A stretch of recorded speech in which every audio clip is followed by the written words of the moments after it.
Assalamualaikum warahmatullahi wabarakatuh. Waalaikumsalam warahmatullahi wabarakatuh. Hamdan wa syukran lillah, wassalatu wassalamu ala rasulillah, wala hawla wala quwata illa billah, amma ba'du. Qala rabbi syrah li sadri. Amin Pak, amin. Qala rabbi syrah li sadri wa yassir li amri wahlul 'uqdatam min lisani yafqahu qawli waj'al li waziran min ahli. Subhanaka la ilma lana illa ma 'allamtana innaka antal alimul hakim. Sadaqallahul azim.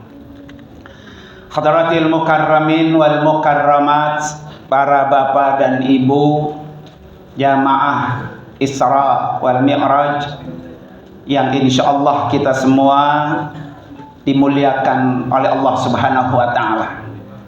Wabil khusus yang sama-sama kita muliakan dan kita hormati guru kita bersama, Fadilatul Karam Bapak Kiai Haji Dr. Andes Lutfi Zawawi.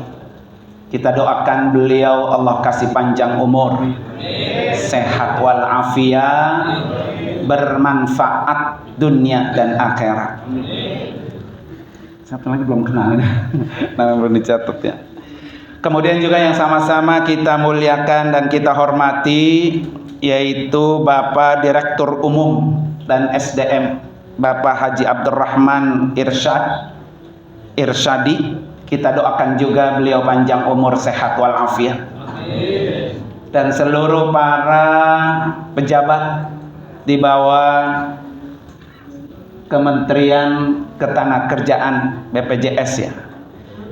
Dan seluruh hadirin dan hadirat sekalian, mohon maaf yang sebesar-besarnya, tidak bisa saya sebutkan satu persatu karena memang belum kenal ya. Para bapak hadirin sekalian, sebelum saya akan menyampaikan apa yang diberi tema, saya mau kasih hadiah dulu buat Bapak Direktur Umum. Ini buku saya terbaru yang kedua. Mohon doanya Pak. Mudah-mudahan bermanfaat, berkah, dan insya Allah akan segera terbit buku berikutnya. Buat bapak-bapak, ibu-ibu yang pengen memiliki ini, ada kebetulan di mobil saya. Dikasih nama Pak. Oh, nanti tanda tangan. Masya Allah.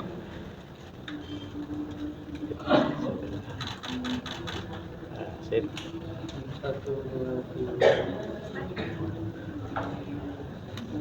Ya. Kasih Pak.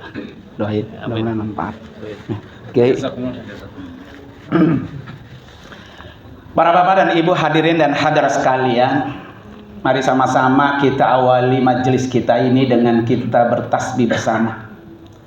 Dengan tasbih adalah amalan yang Allah sangat suka.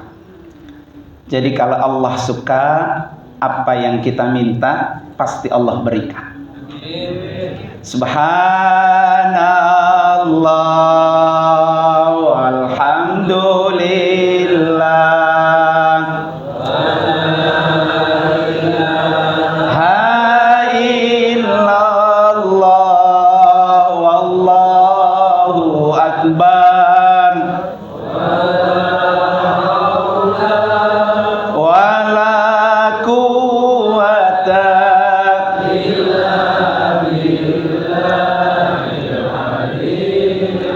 satu kali lagi, subhanallah walhamdulillah, la illallah wallahu akbar, wala haula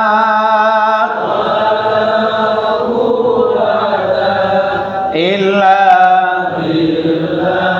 Biar ganjil, satu kali lagi, subhanallah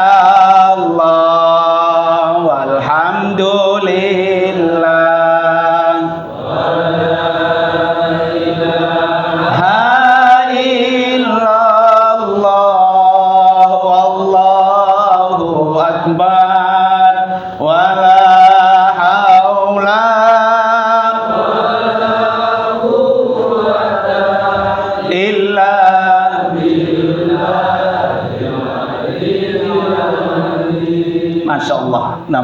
menjadikan kita termasuk orang-orang yang dicintai Allah.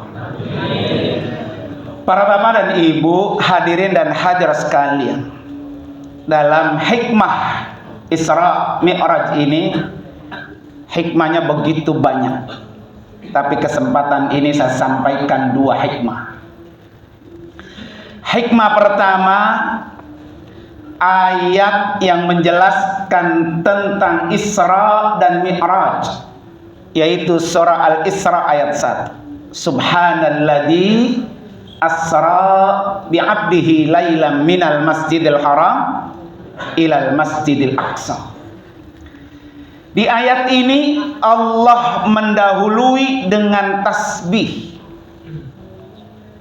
Berarti Isra Mi'raj peristiwa yang luar biasa, peristiwa yang sangat istimewa, peristiwa yang sangat menakjubkan, peristiwa yang tidak bisa diterima akal kalau bukan dilandasi dengan keimanan. Artinya buat kita bahwa tasbih itu sangat memberikan sesuatu yang luar biasa buat kita. Di mana pesan Rasulullah, ahabbul kalam ilallah arba'un. Ucapan yang paling Allah sangat suka itu ada 4. Subhanallah, walhamdulillah, wala ilaha illallah, huwallahu, yang barusan Bapak Ibu baca. Ucapan yang Allah sangat suka adalah ucapan tasbih. Dan tasbih yang baru saja Bapak Ibu baca itu adalah ucapan yang Allah suka, bacaan yang dibaca oleh para nabi, bacaan yang dibaca oleh para malaikat. Ya, makanya kalau kita pengen mendapatkan dicintai Allah, banyak-banyak membaca tasbih. Bahkan salah satu doa Nabi Yunus alaihissalam, ada yang tahu doa Nabi Yunus? Nabi Yunus adalah nabi yang dimakan ikan. Ketika Nabi Yunus ada di dalam perut ikan, Nabi Yunus mengalami kegelapan, gelapnya laut, gelapnya malam hari, gelapnya perut ikan. Bagi kita yang mengalami kegelapan lebih parah dari kegelapannya Nabi Yunus, baca doa yang dibaca oleh beliau. La ilaha anta subhanaka inni kuntu minal. Ada tasbih di dalam. Jadi kalau dalam kehidupan kita gelap ekonomi kita, gelap kehidupan rumah tangga kita, gelap dari pekerjaan kita, sering-seringlah membaca doa yang dibaca oleh Nabi Yunus alaihissalam. La ilaha illa anta subhanaka inni kuntu minadz dzalimin. Itu amalan pertama. Kemudian hikmah yang kedua, dalam Isra dan Mi'raj, puncak oleh Nabi. Ketika Nabi Isra wal Mi'raj, sesuai dengan tema kita adalah sholat. Ini oleh-oleh terbaik Nabi saat Nabi Isra wal Mi'raj. Kenapa oleh-olehnya sholat? Ada 5 alasan. Yang pertama, sholat adalah amal yang pertama kali akan diminta, dihisab di hadapan Allah. Jadi kita nanti tidak ditanya berapa kali kita pergi haji, berapa banyak kita sudah umroh, berapa banyak kita sudah berinfak. Tetapi yang pertama kali ditanya, dihisab, dipertanggungjawabkan di hadapan Allah, sholat. Kata Rasulullah, inna awwala ma yuhasabu bihil abdu yaumal qiyamati min amalihi sholatuhu. Orang yang pertama kali dihisab dari amalnya adalah sholatnya. Wa in salahat. Nah, ini pesannya di sini. Kalau hamba Allah, kita umat muslim, sholatnya bagus, kata Nabi, faqad aflaha wa anjaha. Orang ini pasti sukses dan pasti berhasil. Ya, semuanya akan lancar. Amal-amal lain ikut lancar. Jadi kalau kita pengen sukses, kita pengen berhasil, kuncinya adalah apa? Sholat. Tetapi kata Rasulullah, wa in fasadat, kalau sholatnya rusak, sholatnya jarang-jarang, bahkan sering ditinggalkan tanpa ada uzur syar'i, tanpa ada uzur yang menghalangi dia tidak sholat, maka kata Nabi apa? Faqad khaba wa khasar. Orang itu pasti akan menyesal dan rugi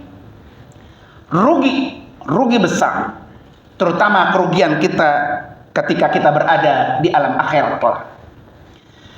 Oleh karena itu para hadirin dan hadirat sekalian, jangan pernah tinggalkan sholat apapun kondisinya. Sesibuk apapun, sholat nomor satu. Kalau kita sering meninggalkan sholat, berarti kita meninggalkan Allah. Kalau Allah kita tinggalkan, kita pasti ditinggalkan Allah. Jangan berharap kalau kita sering meninggalkan Allah, apa yang kita cita-citakan akan segera terwujud. Jangan berharap terwujud. Jangan tinggalkan Allah. Ya, kalau kita ingin hidup sukses, ingin hidup lancar, ingin hidup berkah, karena Allah Maha Penentu segalanya.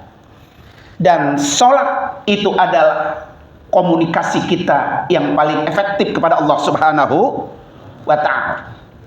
Coba Bapak Ibu lihat. Di antara doa di dalam sholat, yaitu doa ketika Bapak Ibu duduk di antara dua sujud. Apa baca doanya? Apa Bu? Duduk di antara dua sujud. Sholat itu kan artinya doa. Orang sholat berarti orang berdoa. Kalau orang yang sering sholat berarti orang itu sering berdoa.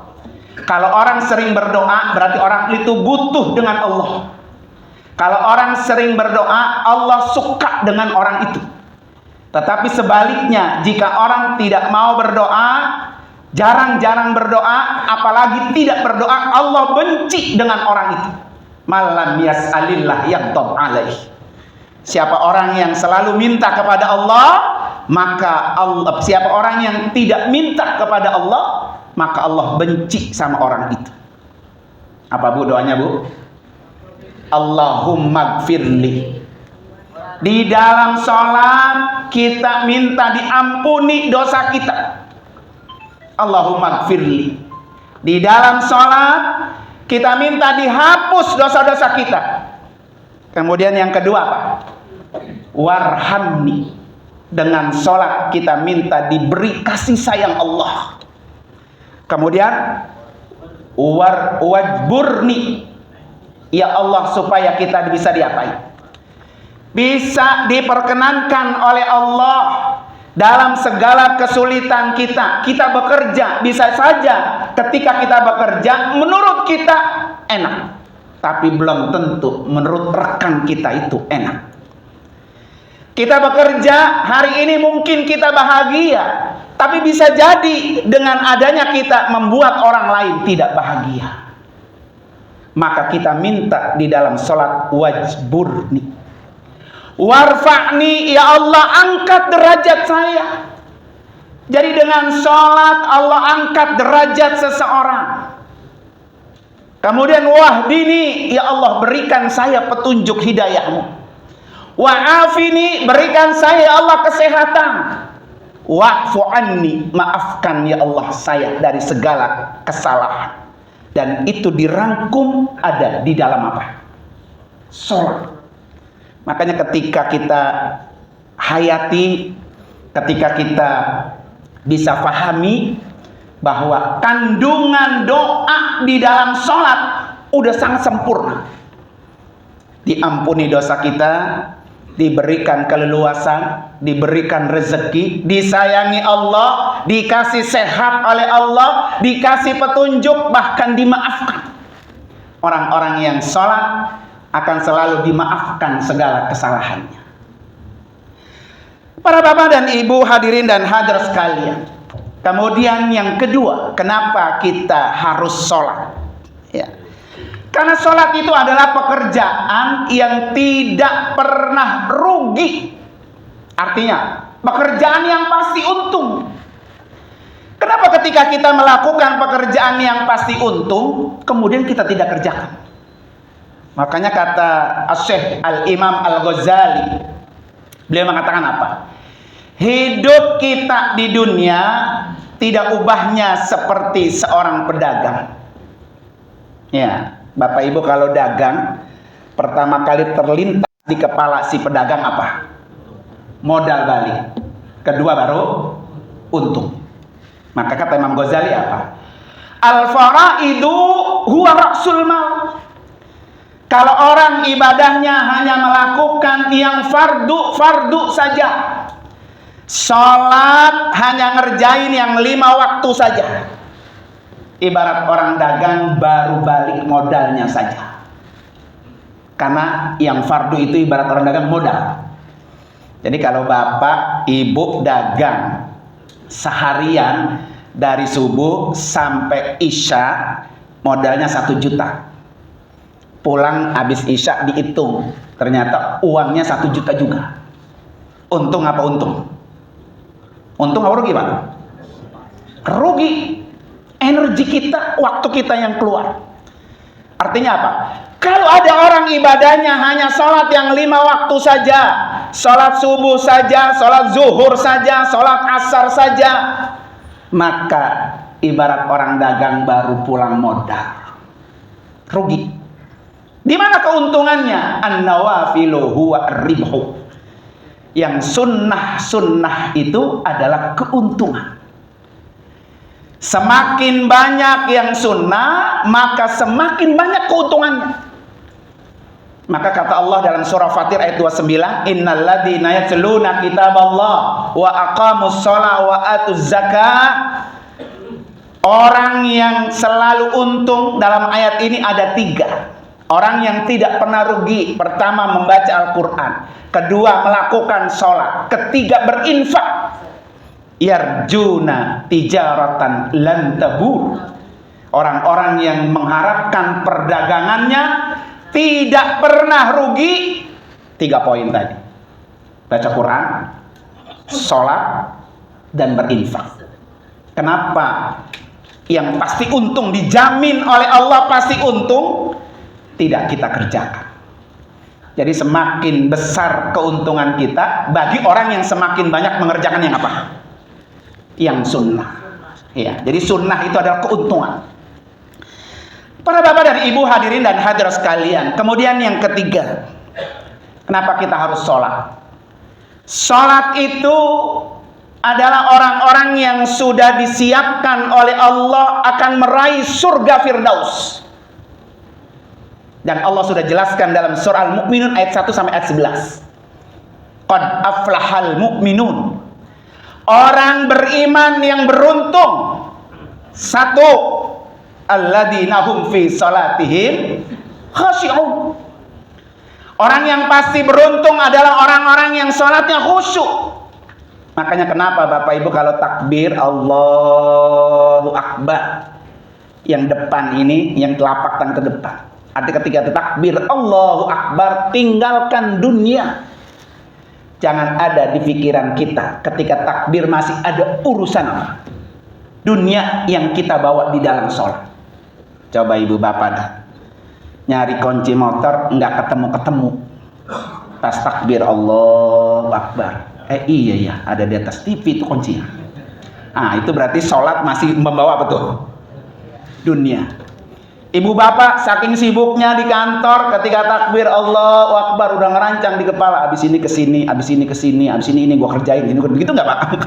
Ya, itu berarti orang sedang sholat masih bawa apa tuh? Dunia. Makanya orang-orang yang khusyuk ketika sholat menghadap ke kiblat, depan kita hanya Allah, tidak ada dunia yang kita bawa ketika sholat. Itulah orang-orang yang khusyuk. Dan orang-orang yang khusyuk ini di dalam surah Al-Mu'minun, alladzina hum yarisuna firdaus khalidina fiha.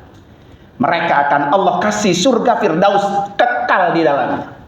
Khusus buat orang-orang yang apa? Khusyuk di dalam sholat. Makanya Bapak Ibu ketika azan berkumandang, coba kalimat mana dulu? Hayya 'alas sholat baru hayya 'alal falah. Apa hayya 'alal falah baru hayya 'alas sholat? Hayya 'alas. Jadi kata muazin hayya 'alas shalah, baru ada kata hayya 'alal falah. Jadi orang yang sholat pasti beruntung. Ya, jadi orang yang sholat pasti beruntung. Maka saya katakan tadi, kenapa kita mengerjakan pekerjaan yang sudah dijamin oleh Allah pasti untung dan tidak pernah rugi? Ini yang justru kita jarang-jarang kerjain. Ya. Kemudian yang keempat, sholat itu akan menghapus dosa kita. Ya, semakin sering kita sholat, dosa kita semakin gugur. Dalam hadis riwayat Rasulullah mengatakan apa? As-sholawatul khamsu wal jum'atu ilal jum'ati wa ramadan ila ramadan mukaffirah. Sholat yang satu dengan sholat berikutnya. Subuh tadi kita sholat, kemudian datang sholat zuhur.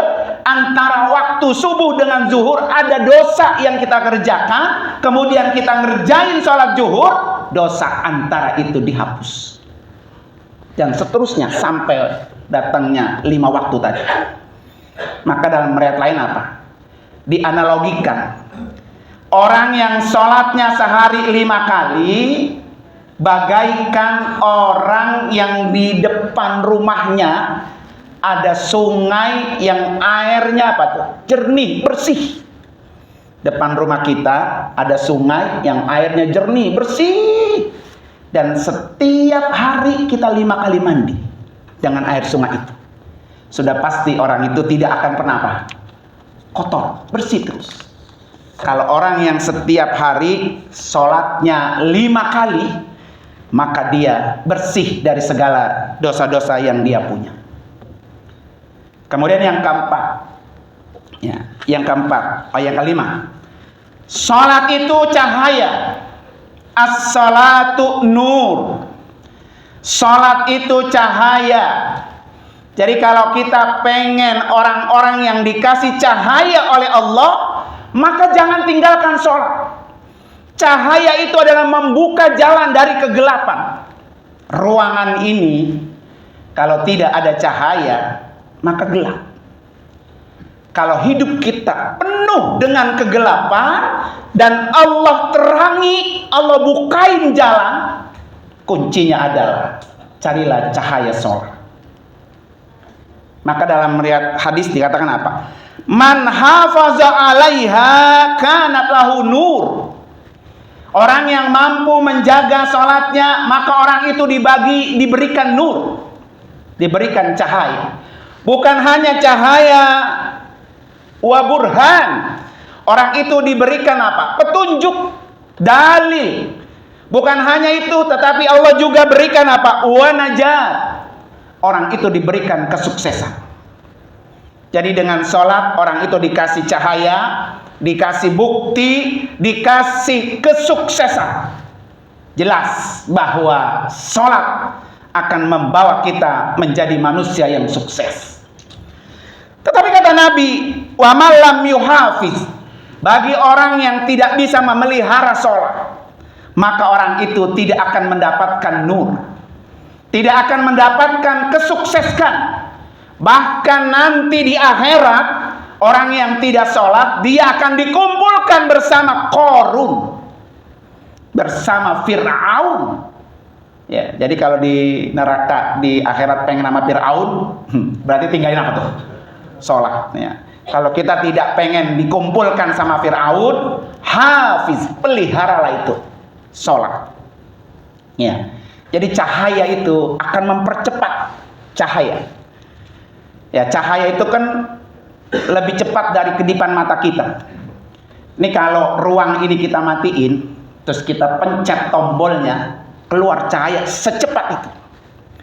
Makanya kenapa Isra Mi'raj Nabi Muhammad itu hanya sepertiga malam. Dari Masjidil Haram berangkat ke Masjidil Aqsa, berangkat ke Sidratul Muntaha, ditempuh hanya sepertiga malam. Padahal kalau hitungan kita hitungan normal tidak akan mungkin. Dari Mekah ke Palestina aja ya 1.500 kilo itu ditempuh dengan pesawat 1,5 jam. Lah ini Nabi dari Mekah ke Palestina ke Sidratul Muntaha sepertiga malam. Kenapa? Karena yang membawa Nabi ketika Isra itu ya cahaya. Cahaya apa? Satu, cahaya Jibril. Malaikat itu Allah ciptakan bahan bakunya dari apa? Cahaya. Maka secepat itu cahaya. Ya. Yang kedua, yang Isra dan Mi'raj adalah buraq. Dan itu Allah sudah sebutkan al-barku yakhtafu absarahum. Jadi al-barku itu buraq adalah kilat dan kilat itu cahaya. Coba Bapak lihat kalau ada kilat serepet itu sesaat sebentar. Dan yang ketiga Nur Muhammad. Muhammad itu cahaya. Ya, maka Nabi ketika sebelum Isra dibelah duduk dadanya, dibersihin, diisi cahaya. Jadi ketika tiga cahaya ini, cahaya Jibril, cahaya buraq, cahaya Nabi Muhammad nyatu langsung berangkat serepet sampai ke Sidratul Muntaha. Jadi artinya kalau kita ingin hidup kita secepat kilat, maka ambillah cahaya itu. Yaitu dengan cahaya apa? Sholat. Makanya ada satu doa dari Nabi. Ketika Nabi apa? Nabi berangkat dari rumah menuju masjid. Apa doanya? Allahumma ja'al fi qalbi nura. Ya Allah, jadikan hati saya cahaya. Wa fi sam'i nura, ya Allah jadikan telinga saya cahaya. Wa fi basari nura, ya Allah jadikan mata saya pandangan cahaya. Wa fi khalfi nura, jadikan samping saya cahaya. Wa fi fawqi nura, jadikan atas saya cahaya. Semua kita minta kepada Allah diberikan cahaya. Dan ini doa Nabi baca saat Nabi berangkat dari rumah menuju masjid untuk sholat berjamaah. Jadi sudah dilingkari dengan cahaya. Orang-orang yang dilingkari dengan cahaya Allah, dengan cahaya sholat, inilah yang disebut innas sholata tanha anil fahsya'i wal. Maka orang itu pasti jauh dari melakukan kemunkaran, jauh dari melakukan kemaksiatan, jauh menipu orang, jauh manipulasi data, jauh dari segala kemunkaran. Akan Allah lindungi itu kalau dia pelihara dan mendapatkan cahaya. Yang terakhir, ada satu doa lagi dari Nabi, biar Bapak Ibu bisa amalkan, agar kita terhindar dari siksa neraka jahanam dan siksa kubur dan cobaan fitnah dalam kehidupan dan kematian. Nabi kalau sholat itu di akhirnya, tahiyat akhir ya. Bapak Ibu kalau sholat tahiyat akhir sampai mana bacaannya? Sampai mana Pak? Tahiyat akhir sampai innaka hamidum majid. Sampai situ ya. Kata Nabi apa? Idza tasyahhada ahadukum, apabila kamu telah selesai bertasyahud akhir sampai innaka hamidum majid, ya kata Nabi, fasta'id an arba'in, minta perlindunganlah kamu dari 4 macam. Minta perlindungan, jangan sampai kita terkena. Ya, ini manfaatnya sholat. Jadi ketika kita selesai baca innaka hamidum majid, kata Nabi, baca doa minta perlindungan kepada Allah dari 4 hal. Yang pertama, Allahumma inni a'udzubika min adabi jahannam. Ya Allah, jangan sampai saya masuk ke neraka jahanam.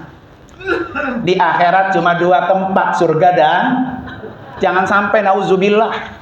Nauzubillah. Nggak ada di sini kan yang pengen masuk neraka. Salah satunya minta perlindungan kepada Allah. Ya Allah, jangan sampai nanti di akhirat saya masuk neraka jahanam. Yang kedua, wa'udzubika min adabil qabri. Ya Allah, kami berlindung kepada kamu jangan sampai kena siksa kubur. Karena semua orang kita pasti akan mati dan pasti akan masuk ke liang kubur. Dan kita nggak tahu kapan kita mati. Hari ini kita masih bisa bercengkerama, makan bareng, duduk bareng, foto-foto bareng, tapi besok belum tentu. Dan kita tidak ingin ketika kita mati masuk kena siksa apa? Kubur. Yang ketiga, Allahumma inni a'udzubika min fitnatil mahya wal mamati.